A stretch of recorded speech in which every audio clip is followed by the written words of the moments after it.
स्वागत है आप सभी का अपना चैनल अंकिता दीदी टीचिंग। तो आज हम पढ़ने वाले हैं नवोद expected question paper set A English class 10। तो देखो, हमको जो नवोद आदर्श उत्तर है उसके द्वारा जो इंग्लिश सब्जेक्ट है ना, तो उसमें इंग्लिश में हमको जो डू एज डायरेक्टेड करके 4 सेट में दिया गया है इंग्लिश ग्रामर, उसको क्या करने वाले हैं हम लोग डिटेल में पढ़ने वाले हैं। ठीक है, तो सबसे पहले हम लोग सेट ए के बारे में पढ़ेंगे। जो सेट ए है उसके अंतर्गत जो हमको डू एज डायरेक्टेड दिया गया है उसको पहले पढ़ेंगे। ठीक है, तो आज हम सेट ए के बारे में पढ़ेंगे, है ना। सेट ए है उसका डू एज डायरेक्टेड। ठीक है, तो डू एज डायरेक्टेड में सबसे पहला क्वेश्चन हमको क्या दिया है, Ram कुक्स food at question tag. ठीक है, हमको क्या ऐड करना है जी, क्वेश्चन टैग ऐड करना है। तो क्वेश्चन टैग ऐड करने के लिए सबसे पहले हमारा जो सेंटेंस दिया होता है उसको पहचानना होता है कि अफर्मेटिव सेंटेंस है या नेगेटिव सेंटेंस है। तो अफर्मेटिव अगर रहेगा तो नॉट नहीं रहेगा, और नेगेटिव रहेगा तो क्या होगा, नॉट होगा। ठीक है, तो इसमें इस क्वेश्चन में आपको नॉट दिख रहा है क्या, नहीं दिख रहा है, मतलब आपको कौन सा सेंटेंस है, ये अफर्मेटिव सेंटेंस है। ठीक है, और हम अफर्मेटिव सेंटेंस को हमेशा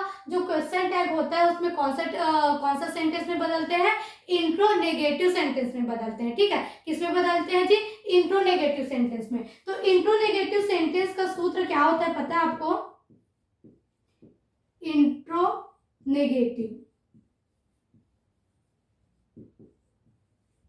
इंट्रोनेगेटिव सेंटेंस का फॉर्मूला होता है, ठीक है, सेंटेंस का सूत्र। इंट्रोनेगेटिव सूत्र होगा, सबसे पहले आपका क्या आएगा, हेल्पिंग वर्ब आएगा, फिर आपका क्या आएगा, नॉट आता है। हेल्पिंग वर्ब के बाद क्या आता है आपका, नॉट आता है, फिर आपका क्या आता है, सब्जेक्ट आता है, फिर आपका क्या आता है, क्वेश्चन टैग आता है। ठीक है, जो इंट्रोनेगेटिव क्वेश्चन टैग है उसका सूत्र क्या होता है, सबसे पहले हेल्पिंग वर्ब आएगा, फिर क्या आएगा, नॉट आएगा, फिर क्या आएगा आपका सब्जेक्ट, फिर क्या आएगा आपका क्वेश्चन टैग आएगा। ठीक है, तो देखो सबसे पहले हेल्पिंग वर्ब आएगा, तो इसमें हेल्पिंग वर्ब आपको दिया है क्या, कोई भी टेंस का पहचान दिया है क्या, नहीं दिया है। तो आप देखो सब्जेक्ट है, हेल्पिंग वर्ब नहीं है, तो हमेशा हेल्पिंग वर्ब किसके बाद लगता है, सब्जेक्ट के बाद लगता है। ठीक है, तो सब्जेक्ट के बाद कोई हेल्पिंग वर्ब है ही नहीं, सीधा आपको क्या दे दिया है, वर्ब दे दिया है। तो एक बात आपको पता होगा, जो प्रेजेंट सिंपल है और जो पास्ट सिंपल है, दोनों के अफर्मेटिव सेंटेंस में हेल्पिंग वर्ब नहीं लगता है। ठीक है, जो प्रेजेंट सिंपल और पास्ट सिंपल के अफर्मेटिव में हेल्पिंग वर्ब नहीं लगता। ठीक है, तो ये हमारा क्या होगा, प्रेजेंट सिंपल होगा या तो पास्ट सिंपल होगा। तो प्रेजेंट सिंपल है या पास्ट सिंपल है करके हम कैसे पहचानेंगे, यहाँ वर्ब को देखकर। ठीक है, किसको देखकर पहचानेंगे जी, वर्ब को देखकर। अगर वर्ब का फर्स्ट फॉर्म है, वर्ब का फर्स्ट फॉर्म है या फिफ्थ फॉर्म है तो वो क्या रहेगा, प्रेजेंट सिंपल रहेगा। और अगर वर्ब का सेकंड फॉर्म है तो कौन सा टेंस होगा, पास्ट सिंपल होगा। ठीक है, तो यहाँ वर्ब का फिफ्थ फॉर्म है। ठीक है, कैसे पहचाने वर्ब का फिफ्थ फॉर्म है करके, तो किसी भी वर्ब के लास्ट में यदि आपको एस दिखता है, एस या फिर ई एस दिखता है तो वर्ब का फिफ्थ फॉर्म रहता है। ठीक है, तो वर्ब का फिफ्थ फॉर्म क्या होता है, प्रेजेंट सिंपल होता है। ठीक है, और अगर वर्ब का सेकंड फॉर्म है तो लास्ट में आपको क्या दिखेगा, ईडी दिखेगा। क्या दिखेगा जी, यहाँ पर ईडी दिखेगा। तो ईडी रहेगा मतलब आपको पास्ट सिंपल हो जाएगा। ठीक है, कौन सा टेंस होगा, पास्ट सिंपल होगा। लेकिन अगर आपको ना तो ईडी दिखे ना तो एस दिखे तो मतलब समझ जाना वर्ब का फर्स्ट फॉर्म है। तो वर्ब का फर्स्ट फॉर्म भी क्या होता है, प्रेजेंट सिंपल होता है। ठीक है, तो ये चीज समझ में आ गया, अगर प्रेजेंट सिंपल रहेगा तो वर्ब का फर्स्ट फॉर्म रहेगा, या वर्ब का फिफ्थ फॉर्म रहेगा। वर्ब का फिफ्थ फॉर्म रहता है तो लास्ट में क्या लिखा रहता है, एस लिखा रहता है। तो हमारे क्वेश्चन में क्या है, एस है।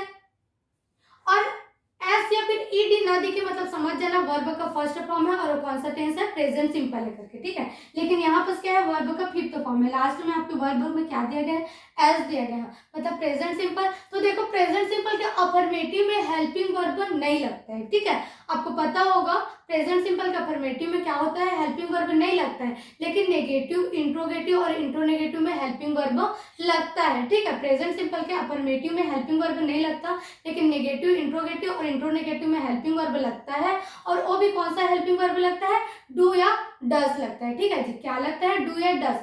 तो हमेशा याद रखना प्रेजेंट सिंपल के अफर्मेटिव में आई यू वी दे, उसके साथ कौन सा हेल्पिंग वर्ब लगता है, डू लगता है। ठीक है, आई यू वी दे, इन चारों सब्जेक्ट के साथ प्रेजेंट सिंपल में कौन सा हेल्पिंग वर्ब लगता है, डू लगता है। और ही सी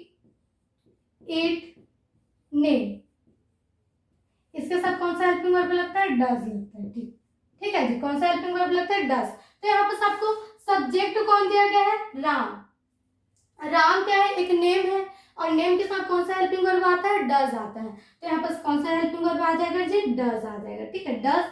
फिर उसके बाद कहते हैं नॉट। तो नॉट का एन लिखना, और क्वेश्चन टैग में नियम है कि जो ओ रहता है उसके ऊपर में क्या, ओ की जगह हम क्या लगाते हैं? डॉट लगाते हैं। ठीक, मतलब ये वाला कॉमा का निशान लगाते हैं ऊपर में, है ना। तो डज नॉट का क्या हो जाएगा? ओ की जगह में कॉमा आ जाएगा, फिर टी का टी। डज नॉट को कैसे लिखोगे? डजेंट लिखोगे। ठीक है, फिर आता है आपका सब्जेक्ट। तो सब्जेक्ट कौन है आपका? राम। तो देखो राम क्या है? लड़का है ना, तो यहाँ पर जो नाम दिया है ना उसको नहीं लिखा जाता, उसका जेंडर पहचाना जाता है कि वो क्या है, मेल है या फीमेल है। अगर मेल रहेगा तो ही यूज करना, अगर फीमेल रहेगा तो क्या यूज करना? सी यूज करना। तो यहाँ राम, राम क्या है? एक लड़के का नाम है, लड़का के लिए हमेशा क्या यूज करते हैं? ही यूज करते हैं। तो यहाँ कौन सा सब्जेक्ट आएगा? ही आएगा, फिर आपको क्या लगा देना? Question tag. बस हो गया। ठीक है, राम कुक्स फूड का क्वेश्चन टैग क्या हो जाएगा? डजंट ही हो जाएगा। ठीक है, और डजंट ही क्वेश्चन टैग आया समझ में। अब सेकंड क्वेश्चन देखो, you did your work make a interrogative sentence. ठीक है, हमको कौन सा सेंटेंस बनाने के लिए बोल रहा है? इंट्रोगेटिव सेंटेंस बनाने के लिए बोल रहा है। ठीक है, तो इंट्रोगेटिव का सूत्र क्या होता है? इंट्रोगेटिव सेंटेंस का सूत्र होता है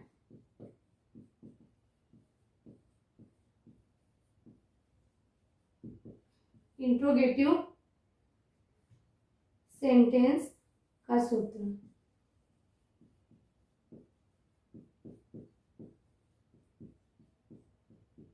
तो देखो इंट्रोगेटिव सेंटेंस का सूत्र होता है, मतलब ये इंट्रोगेटिव सेंटेंस में नहीं बोल रहे, मतलब ये आपका टेंस है, और टेंस का ये क्या है?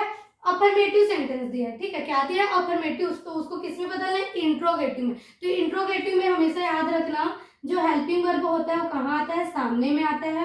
हेल्पिंग वर्ब क्या होता है? जिसके द्वारा हम टेंस का पहचान करते हैं कि वो कौन सा टेंस है करके। तो जो टेंस का पहचान करते हैं उसको क्या बोलते हैं? Helping verb. और हेल्पिंग वर्ब सबसे पहले आता है इंट्रोगेटिव सेंटेंस में। ठीक है, फिर सेकंड क्या आता है? आपका जो सब्जेक्ट रहता है वो आता है SUB, मतलब क्या होता है? सब्जेक्ट। समझ जाना। ठीक है, पूरा फॉर्म नहीं लिख रही हूँ, आधा आधा लिख रही हूँ। पहले क्या आएगा? हेल्पिंग वर्ब, फिर क्या आएगा? सब्जेक्ट, फिर उसके बाद क्या आता है? आपको वर्ब आता है। क्या आता है जी? वी से समझ जाना, वर्ब। फिर आपका क्या आता है? ऑब्जेक्ट आता है। तो ऑब्जेक्ट मतलब OB, मतलब क्या हो गया? ऑब्जेक्ट हो गया। ठीक है, तो देखो सबसे इंट्रोगेटिव सेंटेंस बनाना है तो इंट्रोगेटिव सबसे पहले हेल्पिंग वर्ब आएगा, फिर क्या आएगा? आपका सब्जेक्ट आएगा, फिर क्या आएगा? आपका वर्ब, फिर क्या आएगा? ऑब्जेक्ट आएगा। ठीक है, तो देखो क्वेश्चन क्या है? डू डिड योर वर्क, है ना।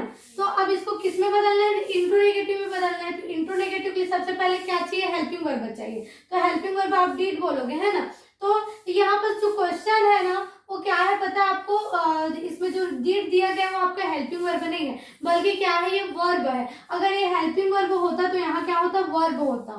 ठीक है, वर्ब मतलब कोई भी क्रिया होता, लेकिन यहाँ क्रिया है क्या? नहीं है। योर क्या है? नहीं है, क्रिया है ना। तो आपका जो पास्ट सिंपल है उसके अफर्मेटिव में क्या नहीं लगता? हेल्पिंग वर्ब नहीं लगता। आपको एक चीज पता होगा, जो डू है वो डू केवल हेल्पिंग वर्ब नहीं होता, वो क्या होता है पता है? वर्ब भी होता है। डू मीन्स क्या होता है? करना होता है। डू मीन्स क्या होता है जी?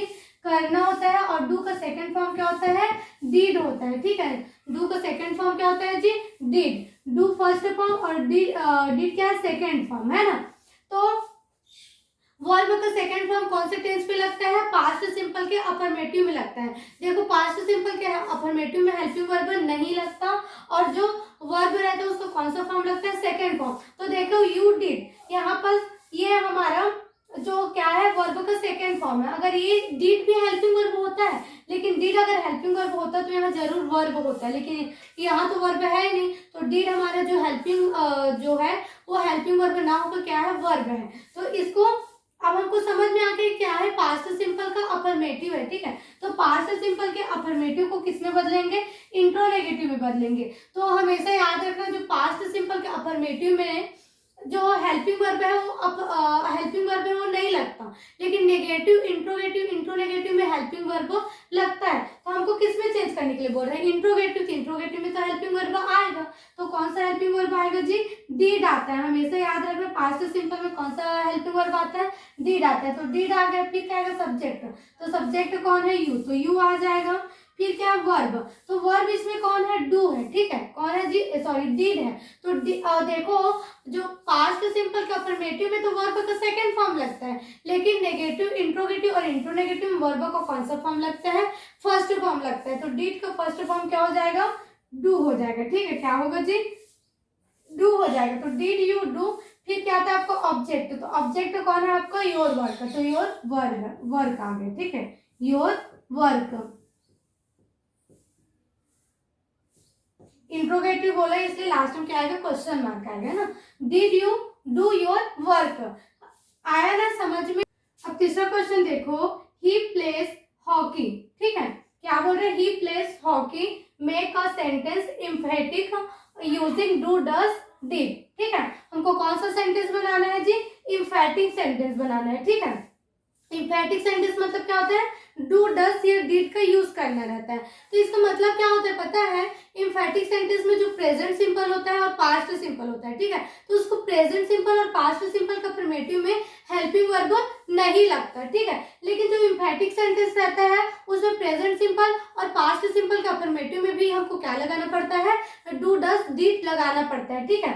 तो ऐसा करते क्यों है, क्योंकि किसी बात को बहुत ज्यादा विशेष रूप से बोलने के लिए हम लोग क्या करते हैं, अफर्मेटिव सेंटेंस में भी डू डज डिड का यूज कर देते हैं, ठीक है। तो देखो ही प्लेस हॉकी, सबसे पहले आपको तो पहचानना पड़ेगा टेंस की प्रेजेंट सिंपल है या पास्ट सिंपल है। तो मैंने थोड़ा ही देर पहले बताया है कि अगर सब्जेक्ट है, हेल्पिंग वर्ब नहीं है तो प्रेजेंट सिंपल होता है, तो पास्ट सिंपल होता है। अब पता कैसे करें कि प्रेजेंट सिंपल है कि पास्ट सिंपल, यदि वर्ब का फिफ्थ फॉर्म है, वर्ब का फर्स्ट और फिफ्थ फॉर्म है तो क्या होगा, वो प्रेजेंट सिंपल होगा।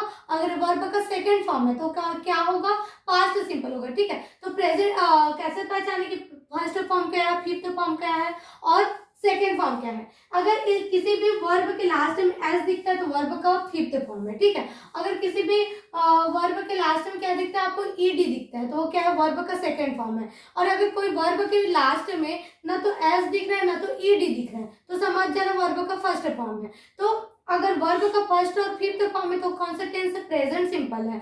और अगर वर्ब का सेकंड फॉर्म है तो क्या है, पास्ट सिंपल। तो यहाँ वर्ब का फिफ्थ फॉर्म है, क्यों, क्योंकि वर्ब के लास्ट में क्या लिखा है, एस लिखा है, तो वह क्या है, वर्ब का फिफ्थ फॉर्म। और वर्ब का फिफ्थ फॉर्म रहता है तो क्या रहता है, प्रेजेंट सिंपल। तो प्रेजेंट सिंपल में कौन सा हेल्पिंग वर्ब आता है, डू और डस आता है, ठीक है जी, क्या आता है, डू और डस। तो आपको पता होगा जो डू है वो किसके साथ लगता है, आई यू वी दे के साथ डू का यूज होता है, और ही सी इट नेम के साथ किसका यूज होता है, डस का यूज होता है, ठीक है। तो यहाँ पर हमारा सब्जेक्ट क्या है, ही, तो ही के साथ कौन सा हेल्पिंग वर्ब यूज होगा, डस यूज होगा, डस यूज होगा, ठीक है। तो यहाँ पर क्या होगा, डस आ जाएगा, ठीक है, ही डस। फिर क्या आता है आपका, जो वर्ब रहता है वो आता है, लेकिन देखो अगर आप डस का यूज करते हो तो जो आपको वर्ब का फिफ्थ फॉर्म है ना वो वर्ब के फर्स्ट फॉर्म में बदल जाता है, ठीक है। हमेशा याद रखना, आप डू डस यूज करने के बाद जो भी आपका वर्ब का फॉर्म है वो कौन से फॉर्म में बदलेगा, फर्स्ट फॉर्म में बदलेगा। तो फर्स्ट फॉर्म के लिए क्या करना, एस लगा है, लास्ट में एस लगा है तो फिफ्थ फॉर्म बना, तो एस को हटा देना तो आपका वर्ब का कौन सा फॉर्म बन जाएगा, फर्स्ट फॉर्म बन जाएगा, ठीक है, प्ले हो जाएगा। He does play. फिर क्या आता है आपका ऑब्जेक्ट, ऑब्जेक्ट क्या है आपका, हॉकी, तो हॉकी ही आ जाएगा, ठीक है, हॉकी आया समझ में।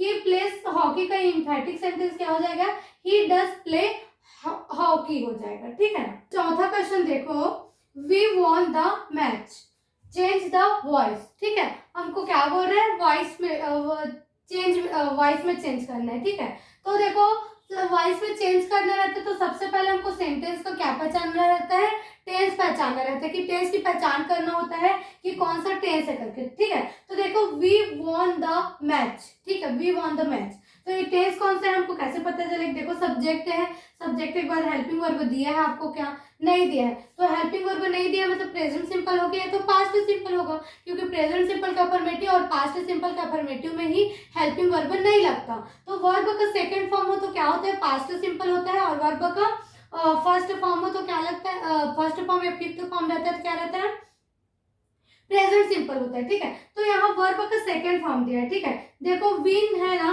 विन का सेकंड फॉर्म क्या होता है, वॉन। इन लोगों को ऐसे वर्ब को क्या करना पड़ता है, याद करना पड़ता है, ठीक है। विन का सेकंड फॉर्म क्या होता है, वॉन। थर्ड फॉर्म भी क्या होता है, वॉन होता है, ठीक है। फोर्थ फॉर्म क्या हो जाएगा, वीनिंग हो जाएगा, ठीक है जी, क्या हो जाएगा, वीनिंग हो जाएगा, है ना। और फिफ्थ क्या होता है, विंस होता है।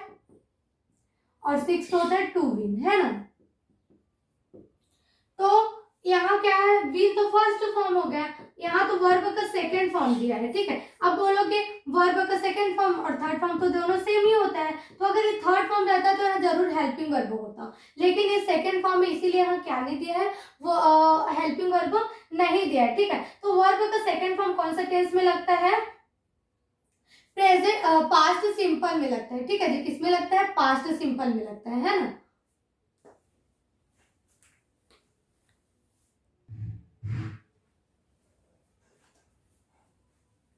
तो वर्ब का सेकंड फॉर्म में मतलब क्या हमारा, पास्ट सिंपल है, ठीक है जी। क्या है जी, पास्ट सिंपल। किसको कौन सा पैसिव वॉइस में बदलेंगे, पास्ट सिंपल पैसिव वॉइस में बदलेंगे, ठीक है।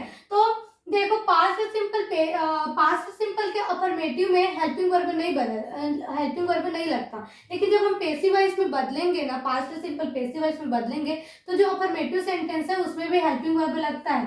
तो पैसिव वॉइस में, पास्ट सिंपल पैसिव वॉइस में आई के साथ कौन सा हेल्पिंग वर्ब आएगा, वॉज आएगा, ठीक है। क्या आएगा जी, वॉज आएगा। फिर जो यू, वी और दे होता है, इसके साथ क्या आता है, वेयर आता है, ठीक है जी। क्या आता है, वेयर आता है, ठीक है। और फिर ही, सी, इट, ने, इसके साथ फिर क्या आता है, वॉज आता है, ठीक है। तो ये इसको हमको पास्ट सिंपल पैसिव वॉइस में बदलना है ना। तो पास्ट सिंपल पैसिव वॉइस में बदलने के लिए पैसिव वॉइस का सूत्र तो याद होना चाहिए। तो पैसिव वॉइस का सूत्र क्या होता है, पहले सबसे पहले हमारे नॉर्मल टेंस में सबसे पहले सब्जेक्ट आता है ना, तो उसका जस्ट उल्टा होता है, ठीक है। जैसे कि ऑब्जेक्ट सबसे लास्ट में आता है, तो पैसिव वॉइस में जो ऑब्जेक्ट होता है वो सबसे पहले आता है, ठीक है। ऑब्जेक्ट आएगा, उसके बाद क्या आता है, हेल्पिंग वर्ब आता है, ठीक है जी। क्या आता है, हेल्पिंग वर्ब आता है। फिर क्या आता है आपका, वर्ब आता है, ठीक है। और हमेशा याद रखना जो पैसिव वॉइस है उसमें पूरे पैसिव वॉइस में वर्ब का कौन सा फॉर्म लगता है, थर्ड फॉर्म लगता है, ठीक है। चाहे कोई भी पैसिव वॉइस रहे उसमें वर्ब का कौन सा फॉर्म लगेगा, थर्ड फॉर्म लगेगा। फिर वर्ब के थर्ड फॉर्म के बाद एक्स्ट्रा क्या लगता है, बाय लगता है, ठीक है जी। क्या लगता है, बाय, तो बाय आ जाएगा। फिर जो हमारा सब्जेक्ट सबसे शुरू में लगता है टेंस में, वो इसमें क्या होगा, सबसे लास्ट में लगेगा, ठीक है। तो ये क्या हो गया, सब्जेक्ट। तो ये क्या हमारा पैसिव वॉइस का फॉर्मूला हो गया, ठीक है। सबसे पहले ऑब्जेक्ट आएगा, फिर क्या आएगा आपका हेल्पिंग वर्ब, फिर पूरे पैसिव वॉइस में वर्ब का कौन सा फॉर्म लगता है, थर्ड फॉर्म लगता है। फिर उसके बाद हमेशा एक्स्ट्रा क्या लगता है, बाय लगता है। फिर क्या लगता है जी, सब्जेक्ट लगता है, ठीक है। अब इसी फॉर्मूला में बनाते हैं ना। तो ऑब्जेक्ट क्या है आपका, द मैच, तो द मैच आ जाएगा। द मैच, मैच क्या है जी, एक गेम का नेम है, ठीक है। तो नेम के साथ कौन सा हेल्पिंग वर्ब आता है, वॉज आता है, तो यहाँ क्या आएगा, वॉज आएगा जी, ठीक। The match was. फिर क्या था, वर्ब का थर्ड फॉर्म, तो वर्ब क्या है इसमें, वॉन है, तो वॉन का थर्ड फॉर्म भी, विन का सेकंड फॉर्म भी वॉन होता है और थर्ड फॉर्म भी क्या होता है, वॉन ही होता है, ठीक है। तो वॉन आ जाएगा। फिर क्या आता है जी, वर्ब थर्ड फॉर्म के बाद बाय आता है, तो क्या लग जाएगा, बाय आ जाएगा।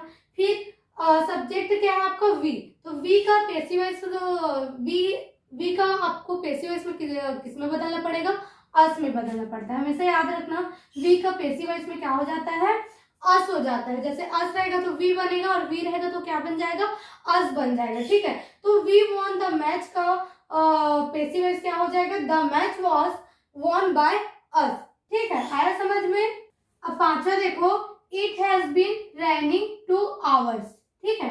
It has been raining 2 hours, fill in the blanks by choosing correct option for since, ठीक है। हमको जो फिल इन द ब्लैंक दिया है उसको इसमें जो ऑप्शन है फोर और सीन्स, उसमें का एक यूज करना है, ठीक है। तो देखो फोर आएगा या सीन्स आएगा, तो देखो इसमें आएगा फोर, ठीक है। क्या आएगा जी, फोर आएगा।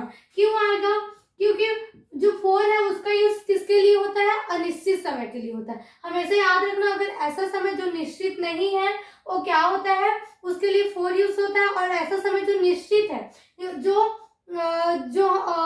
जिसको बदला नहीं जा सकता, जो हमेशा ऐसा समय जो निश्चित है उसके लिए क्या यूज किया जाता है, सिंस यूज किया जाता है। तो जो 2 hours है वो निश्चित नहीं है, ठीक है। तो उसके लिए क्या यूज किया जाएगा, फॉर यूज किया जाएगा। अब आपको पता कैसे चलेगा कि कौन सा निश्चित समय है और कौन सा अनिश्चित समय है, ठीक है। तो मैं उसको भी बता देती हूँ कि कौन सा निश्चित समय में आएगा और कौन सा अनिश्चित समय में आएगा, ताकि आप सिंस और फॉर में कंफ्यूज ना हो, ठीक है। तो देखो निश्चित समय क्या होता है ना, तो देखो सिंस मतलब सिंस का यूज किसके लिए होगा, निश्चित समय के लिए होगा। किसके लिए होगा जी, निश्चित समय। तो अब निश्चित समय हम मानेंगे कि किसको, ठीक है। तो उसको देखते हैं। तो जैसे कि मॉर्निंग इवनिंग वर्ड आ गया, ठीक है, मॉर्निंग इवनिंग और आफ्टर, या फिर नाइट वर्ड आ गया।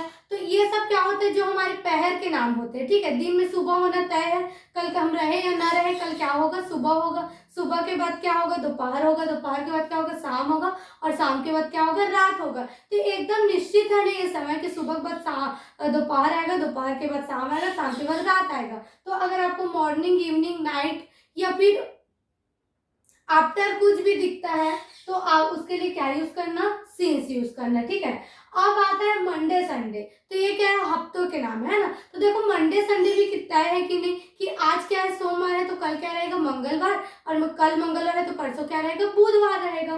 तो ये क्या है, एकदम निश्चित है ना। हमारे जो वीक का नाम है, हम अपने अकॉर्डिंग इसको बदल तो नहीं सकते कि आज मंगलवार है तो कल बुधवार नहीं रखते, सीधा गुरुवार रखते हैं, ऐसा तो नहीं कर सकते। अपने हिसाब से उसको बदल नहीं सकते। तो ये जो भी हमारा वीक का नाम दिखे आपको, मंडे संडे ट्यूसडे जो भी दिखे, वो भी क्या रहता है आपका, सिंस रहता है, ठीक। उसके लिए क्या लगेगा, वीक के नेम के लिए सिंस लगेगा, ठीक है। फिर उसके बाद आता है जनवरी फरवरी। जनवरी फरवरी क्या है, मंथ का नाम है ना, मतलब कोई भी मंथ। मंथ भी क्या होता है, निश्चित। जैसे कि अभी क्या चल रहा है, जनवरी चल रहा है। जैसे कि अभी चल रहा है फरवरी, है ना। तो नेक्स्ट मंथ क्या होगा, मार्च होगा। मार्च के बाद क्या आएगा, अप्रैल। इसको भी हम लोग अपने अकॉर्डिंग चेंज कर सकते हैं क्या, नहीं कर सकते, है ना। तो अगर हमारे कोई भी मंथ का भी नाम दिखता है, तो उसके अगर वहां सिंस या फोर चूज करने के लिए बोले, तो आप किसको चूज करेंगे, सिंस को चूज करेंगे, ठीक है। फिर आता है सन का नाम, ठीक है। जैसे कि 2011 हो गया, 1994। तो सन भी क्या है, एक निश्चित है। जैसे कि अभी क्या चल रहा है, 2024 चल रहा है, तो पक्का है कि नेक्स्ट ईयर क्या होगा, 2025। ये तो नहीं कि 2028 आ जाएगा, ऐसा है क्या। तो जो हमारे सन भी है, वो भी क्या होता है, निश्चित। जैसे कि 2024 है, 2024 एक बार जाएगा तो फिर वापस आएगा क्या, नहीं आएगा। तो अगर हमको कोई भी सन का भी नाम दिखता है ना, तो वो भी उसके लिए भी किसका यूज होगा, सिंस का यूज होगा, ठीक है। फिर आ गया 20 o'clock 5 o'clock। मतलब मान लीजिए अभी दिन में हर घंटा कितने बार बजता है, 2 बार। जैसे कि 6 PM, तो शाम का 6 PM हो गया, ठीक है। 6 AM मतलब सुबह का AM। तो जो घंटे भी होते हैं, जिस अगर कोई भी घंटा का नाम दिया गया है, 5 बजे 6 बजे 8 बजे जो भी, तो उसके लिए क्या यूज करना, सिंस का यूज करना, ठीक है। तो ये क्या था, हमारी निश्चित समय, जिसके लिए क्या होगा, सिंस। अब क्या पढ़ेंगे, फोर पढ़ेंगे, ठीक है, कि फोर का यूज अब हम कहाँ कहाँ कर सकते हैं, ठीक है। अब देखो फोर है ना, फोर किसके लिए यूज होता है, अनिश्चित समय के लिए होता है। तो अनिश्चित समय में क्या क्या आएगा, इसको देखते हैं, ठीक है। जैसे कि 1 आवर, 1 आवर मीन्स 1 घंटा। 5 आवर्स मतलब एक से अधिक, मतलब 5 घंटा, ठीक है। मतलब एक से अधिक, इसलिए लास्ट में क्या है, ऐसा है, ठीक है। तो देखो 1 घंटा 2 घंटा 4 घंटा, मैं 4 घंटों से पढ़ाते आ रही हूँ। तो अब आपको पता है कि मैं कौन से दिन में, कौन से तारीख में, सुबह के या शाम के घंटे से पढ़ाते आ रही हूँ। आपको पता चल रहा है क्या, नहीं पता चल रहा है। मतलब तय नहीं है कि कौन से तारीख, कौन सा दिन, कौन सा पहर का मैं क्या कर रही हूँ, 4 घंटे से पढ़ाते आ रही हूँ। तो जब भी आपको आवर या आवर्स दिखे, तो वहां क्या यूज करना, फोर का यूज करना, ठीक है, क्योंकि ये क्या आता है, अनिश्चित समय है, ठीक है। फिर 1 day 6 days। मैं 6 दिनों से लड़ते आ रही हूँ, मैं 6 दिनों से लड़ते आ रही हूँ। तो इसका भी दिन में पता चल रहा है कि कौन सा महीना है, कौन सा तारीख का है, या फिर कौन सा समय का दिन है, हमको पता चल रहा है क्या, नहीं पता चल रहा है। तो ये भी क्या है, अनिश्चित है। तो डे या फिर डेज दिखे, तो उसके लिए भी आपको क्या यूज करना है, फोर यूज करना है, ठीक है। जैसे कि मंथ 2 मंथ, मैं 2 महीनों से ट्यूशन पढ़ाते आ रही हूँ, ठीक है। मैं 2 महीनों से क्या कर रही हूँ, ट्यूशन पढ़ाते आ रही हूँ। तो मंथ का भी नाम पता है कि पता है क्या, कि मैं जुलाई से पढ़ाते आ रही हूँ, कि अगस्त से पढ़ाते जा रही हूँ, कुछ पता नहीं चल रहा है। इसलिए अगर केवल मंथ या मंथ्स दिया गया है, तो वहां भी आपको क्या यूज करना पड़ेगा, फोर का यूज करना पड़ेगा, ठीक है। फिर क्या है, वीक। वीक 1 वीक 3 वीक्स, मतलब एक हफ्ता है तो वीक, और एक से अधिक हफ्ते तो वीक्स हो जाएगा, है ना। तो जैसे कि मैं 5 हफ्तों से वीडियो बनाते आ रही हूँ, ठीक है। मैं 5 हफ्तों से क्या बोल रही हूँ, वीडियो बनाते आ रही हूँ। तो ये 5 हफ्ते के बारे में भी हमको कुछ पता चल रहा है क्या, कि मैं जनवरी के 5 हफ्तों से वो वीडियो बना रही हूँ कि फरवरी के 5 हफ्तों से वीडियो बना रही हूँ, ये तो नहीं पता चल रहा है ना। तो अगर वीक या वीक्स दिखता है तो उसके लिए भी आपको क्या यूज करना है, फॉर यूज करना है, ठीक है। फिर है ईयर, ठीक है, या ईयर्स। मैं 5 सालों से ट्यूशन पढ़ाते आ रही हूँ, मैं 5 सालों से क्या कर रही हूँ जी, ट्यूशन पढ़ाते आ रही हूँ। तो मेरे को कोई सन का पता चल रहा है क्या, कि मैं कौन से ईयर कौन से सन से मैं क्या करते आ रही हूँ, ट्यूशन पढ़ाते आ रही हूँ, नहीं पता चल रहा है। तो अगर आपको ईयर या फिर ईयर से भी दिखता है तो आप वहां भी क्या यूज करना, फोर का यूज करना, ठीक है। तो ये क्या है हमारा अनिश्चित समय। तो ये वाला कॉन्सेप्ट क्लियर हो जाएगा तो आपका सिंस और फोर बन जाएगा। तो यहाँ क्या है 2 आवर्स, ठीक है जी। क्या बोला है 2 आवर्स। तो आवर या आवर्स होते हैं तो उसके लिए क्या यूज करना है, फोर। तो यहाँ इसीलिए यहाँ क्या है, फोर आया है, ठीक है। आया समझ में। तो अब हमारा जो सेट ए है, जो सेट ए का डू एज डायरेक्टेड है वो क्या होता है, कंप्लीट होता है, ठीक है। अब सेट बी नेक्स्ट वीडियो में पढ़ेंगे, ठीक है। अगर वीडियो समझ में आया, पसंद में आया तो वीडियो को लाइक कीजिएगा और चैनल को सब्सक्राइब कीजिएगा, ठीक है। और शेयर करना मत भूलिएगा ताकि आपके फ्रेंड्स लोग का भी क्या हो जाए, हेल्प हो जाए, ठीक है। Thank you.